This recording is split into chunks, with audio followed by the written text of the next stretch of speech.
بسم اللہ الرحمن الرحیم۔ السلام علیکم ورحمۃ اللہ وبرکاتہ۔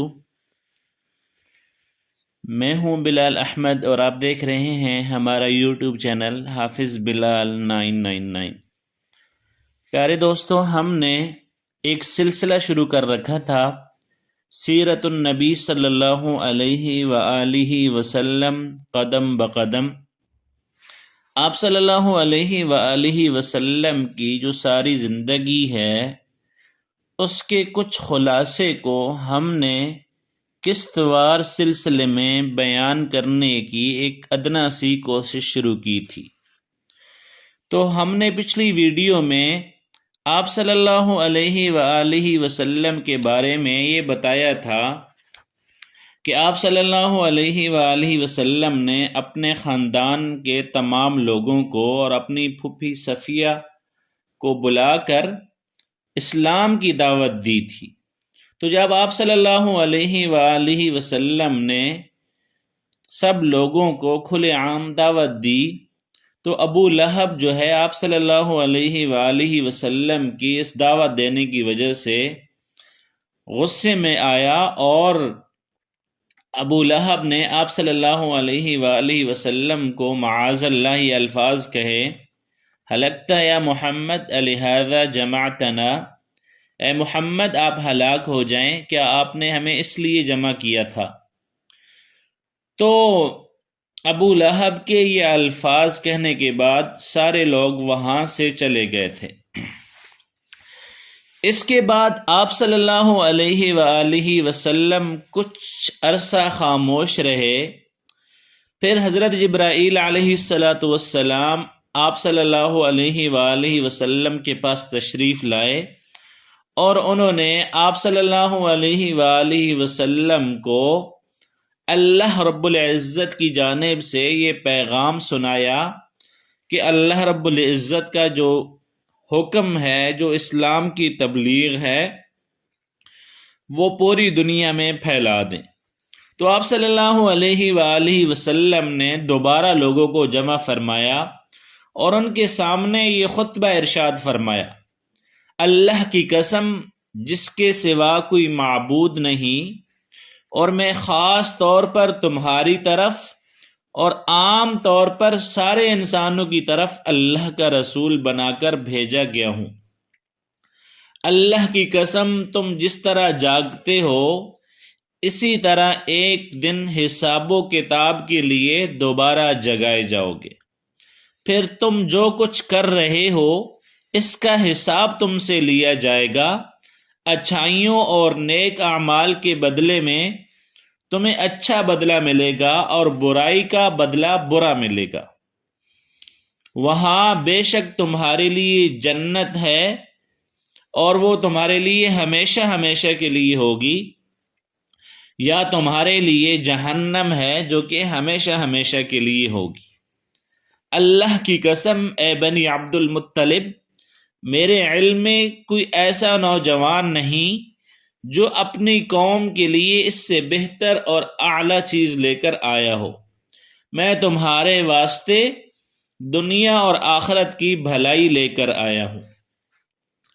آپ صلی اللہ علیہ وآلہ وسلم کے اس خطبے کو سن کر ابو لہب کو انتہائی شدید غصہ آیا اور سخت ترین انداز میں کہا، اے بنی عبد المطلب، اللہ کی قسم یہ ایک فتنہ ہے، اس سے پہلے کہ کوئی دوسرا ان پر ہاتھ ڈالے بہتر یہ ہے کہ تم ہی اس کو قابو کر لو۔ یہ معاملہ ایسا ہے کہ اگر تم ان کی بات سن کر مسلمان ہو جاتے ہو تو یہ تمہارے لیے ذلت اور رسوائی کی بات ہوگی، اور اگر تم اسے دوسرے دشمنوں سے بچانے کی کوشش کرو گے تو تم خود قتل ہو جاؤ گے۔ تو ابو لہب کے اس جملے کے جواب میں آپ صلی اللہ علیہ وآلہ وسلم کی پھوپھی حضرت صفیہ رضی اللہ تعالی عنہا نے کہا کہ بھائی، کیا اپنے بھتیجے کو اس طرح رسوا کرنا آپ کے لیے مناسب ہے؟ اور پھر اللہ کی قسم بڑے بڑے عالم اور بڑے بڑے علماء یہ خبر دیتے آ رہے ہیں کہ عبد المطلب کے خاندان میں سے ایک نبی ظاہر ہونے والے ہیں، تو لہٰذا میں تو یہ کہتی ہوں کہ یہ وہی نبی ہیں۔ ابو لہب کو سن کر اور غصہ آیا اور بولا، اللہ کی قسم یہ بالکل بکواس اور گھروں میں بیٹھنے والے عورتوں کی باتیں ہیں۔ جب قریش کے خاندان ہم پر چڑھائی کر کے آئیں گے اور سارا عرب ان کا ساتھ دیں گے اور ان کے مقابلے میں ہماری کچھ نہیں چلے گی، خدا کی قسم ان کے لیے ہم ایک ٹرنے والے کی حیثیت ہوں گے۔ تو اس پر ابو طالب بول اٹھے، اللہ کی قسم جب تک ہماری جان میں جان ہے ہم محمد صلی اللہ علیہ وآلہ وسلم کی حفاظت کریں گے۔ اب آپ صلی اللہ علیہ وآلہ وسلم صفا پہاڑی پر چڑھ گئے اور تمام قریش کو اسلام کی دعوت دی اور ان سب سے فرمایا، اے قریش، اگر میں تم سے یہ کہوں کہ اس پہاڑ کے پیچھے سے ایک لشکر آ رہا ہے اور وہ تم پر حملہ کرنا چاہتا ہے تو کیا تم میری بات کا یقین کرو گے؟ تو سب نے یک زبان ہو کر کہا کہ اے محمد صلی اللہ علیہ وآلہ وسلم، اگر ہم پہاڑی کے اوپر چڑھ کر دیکھیں بھی اور ہماری آنکھوں کو وہ لشکر نظر نہ آئے تو اس کے باوجود ہم آپ کی بات پر یقین کرنے کو تیار ہیں، کیونکہ ہماری آنکھیں دھوکہ کھا سکتی ہیں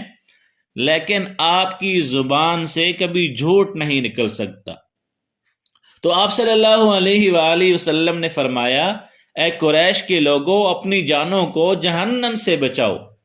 اس لیے کہ میں اللہ تعالیٰ کے ہاں تمہارے لیے کچھ نہیں کر سکوں گا اور میں تمہیں اس زبردست عذاب سے صاف صاف ڈرا رہا ہوں جو سامنے ہے۔ میں تم لوگوں کو 2 کلمے کہنے کی دعوت دیتا ہوں جو زبان سے کہنے میں بہت ہلکے ہیں لیکن ترازو میں بہت زیادہ وزن والے ہیں۔ ایک یہ کہ اس بات کی گواہی دو کہ اللہ کے علاوہ کوئی عبادت کے لائق نہیں،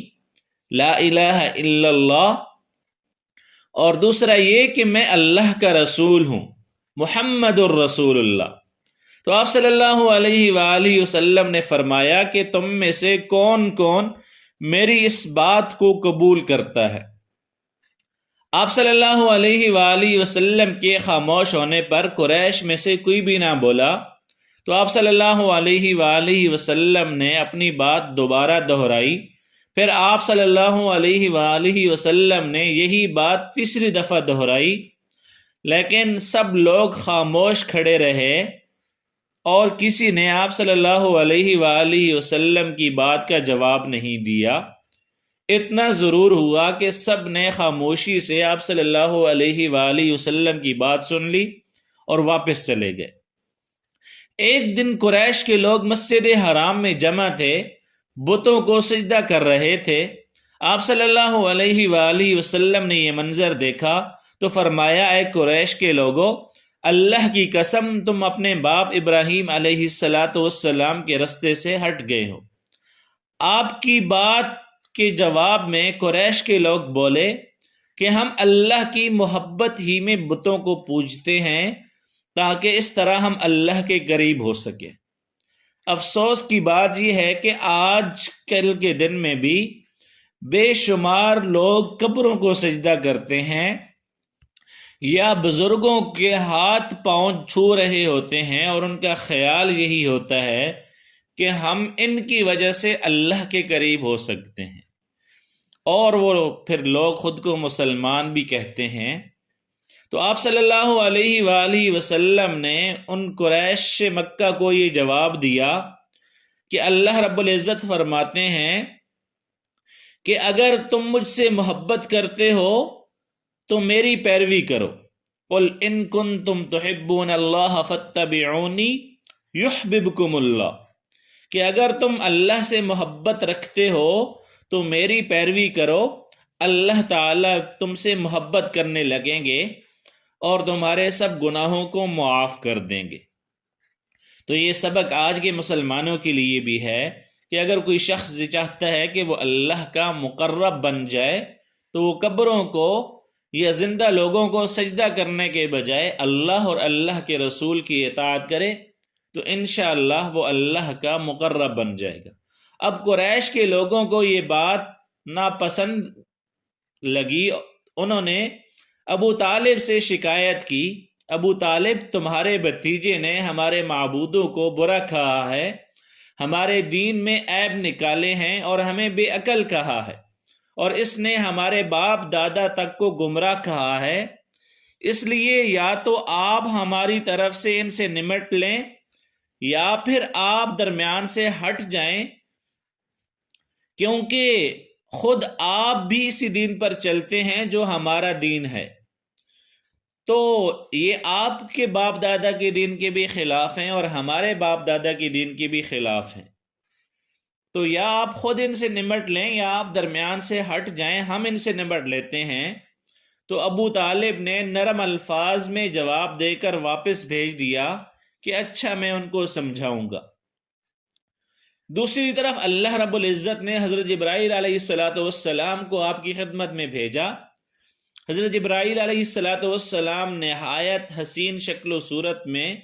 بہترین خوشبو لگا کر ظاہر ہوئی اور بولے، اے محمد، اللہ تعالیٰ آپ کو سلام فرماتے ہیں اور فرماتے ہیں کہ آپ تمام جنوں اور انسانوں کی طرف اللہ کے رسول ہیں، تو اس لیے انہیں کلمہ لا الہ الا اللہ محمد الرسول اللہ کی طرف بلائیے۔ یہ حکم ملتے ہی آپ صلی اللہ علیہ وآلہ وسلم نے قریش کو براہ راست تبلیغ شروع کر دی، اور حالت اس وقت یہ تھی کہ کافروں کے پاس پوری طاقت تھی اور وہ آپ صلی اللہ علیہ وآلہ وسلم کی پیروی کرنے کے لیے ہرگز تیار نہیں تھے۔ کفر اور شرک ان کے دلوں میں بسا ہوا تھا، بتوں کی محبت ان کے اندر سرایت کر چکی تھی، ان کے دل اس شرک اور گمراہی کے سوا کسی اور چیز کو قبول کرنے پر آمادہ نہیں تھے۔ شرک کی یہ بیماری لوگوں میں پوری طرح سما چکی تھی۔ آپ صلی اللہ علیہ وآلہ وسلم کی تبلیغ کا جب یہ سلسلہ بہت بڑھ گیا تو قریش کے درمیان ہر وقت اسی بات کا تذکرہ ہونے لگا۔ وہ لوگ ایک دوسرے سے بڑھ چڑھ کر آپ صلی اللہ علیہ وآلہ وسلم سے دشمنی کرنے پر اتر آئے اور آپ صلی اللہ علیہ وآلہ وسلم کے قتل کا منصوبہ بنانے لگے، یہاں تک کہ وہ اس بات تک سوچنے پر آمادہ ہو گئے کہ آپ صلی اللہ علیہ وآلہ وسلم کا معاشرتی بائیکاٹ کیا جائے۔ لیکن یہ لوگ پہلے ایک بار ابو طالب کے پاس گئے اور ان سے فرمایا کہ اے ابو طالب، ہمارے درمیان آپ بڑے قابل عزت اور قابل محترم ہیں، ہم نے آپ سے درخواست کی تھی کہ آپ اپنے بھتیجے کو روکیں مگر آپ نے کچھ نہیں کیا۔ ہم لوگ یہ برداشت نہیں کر سکتے کہ ہمارے معبودوں کو اور باپ داداؤں کو برا بھلا کہا جائے اور ہمیں بے عقل کہا جائے، آپ انہیں سمجھا لیں ورنہ ہم آپ سے اور ان سے اس وقت تک مقابلہ کریں گے کہ جب تک ہم دونوں میں سے ایک فریق ختم نہ ہو جائے۔ تو یہ گفتگو جو ہے قریش نے ابو طالب سے کی اور اس کے بعد وہ وہاں سے چلے گئے۔ تو اس کے بعد جو معاملات ہوئے یا جو واقعہ ہوا انشاءاللہ اس کو اگلی ویڈیو میں نظر بند کرنے کی کوشش کریں گے۔ اگر آپ کو ویڈیو اچھی لگے تو ویڈیو کو لائک اور شیئر ضرور کر دیا کریں، اور اگر ہمارے چینل پر نئے ہیں تو چینل کو سبسکرائب کر دیں اور بیل آئیکن کو دبانا نہ بھولیں تاکہ آپ کو ہماری یہ اسلامک ویڈیو سب سے پہلے موصول ہو سکے۔ السلام علیکم ورحمۃ اللہ۔